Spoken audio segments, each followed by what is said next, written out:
Our final point tonight is proof that refusing to reopen schools is motivated by ideology, political ideology, and not science. The science part we have covered extensively on this show. Kids are more likely to die from the seasonal flu than from COVID-19, and there is not a single documented case of a child transmitting the coronavirus to a teacher. The science is perfectly clear. Even the CDC director says the threat of suicide, drugs, and the flu are far greater to kids than the threat of COVID-19. Take a look. I think that the cost to our nation continuing to keep these schools closed is substantial, and I'm hopeful that resources that are necessary can be made available. That's obviously not, it's way above my pay grade. But there has been another cost that we've seen, particularly in high schools. We're seeing, sadly, far greater suicides now than we are deaths from COVID.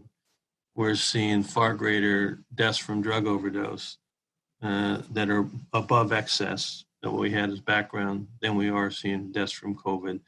So this is why I came coming back for the overall social being of the individuals is let's all work together and find out how we can find common ground to get these schools open in a way that people are comfortable and they're safe.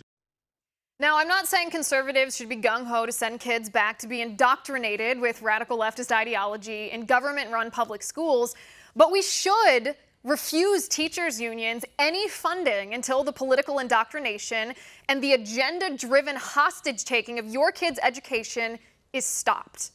Here's the proof that these teachers' unions are motivated by ideology and politics, not science. Proof that these teachers' unions care more about their own political agenda than about your child's schooling.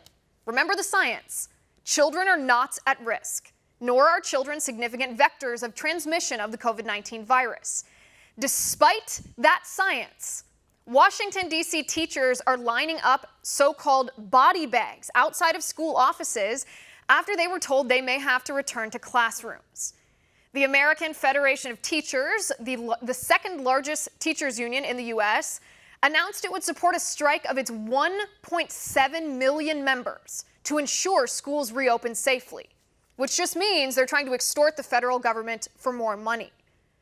A coalition of 10 teachers unions across the country and the Democrat Socialists of America released a list of demands before they would reopen schools, including demanding police-free schools and demanding no more charter schools or voucher programs.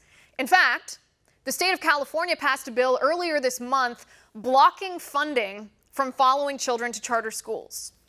In the name of COVID-19, one school had to put 500 already admitted kids back on the wait list. The families of those children are now suing the state.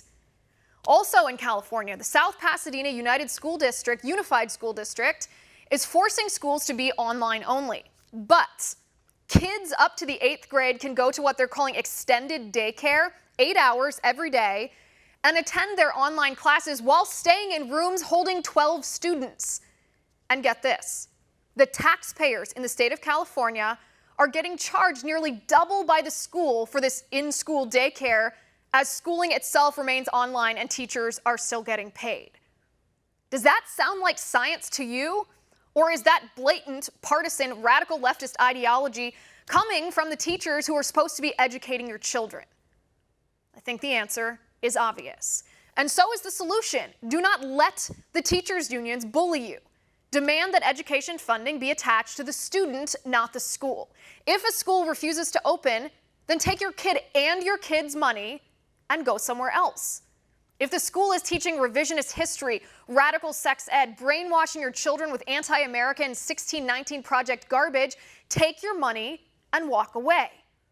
Demand that our politicians, instead of giving the hostage-taking teachers unions more money, demand that our politicians empower parents with funding for their child's school.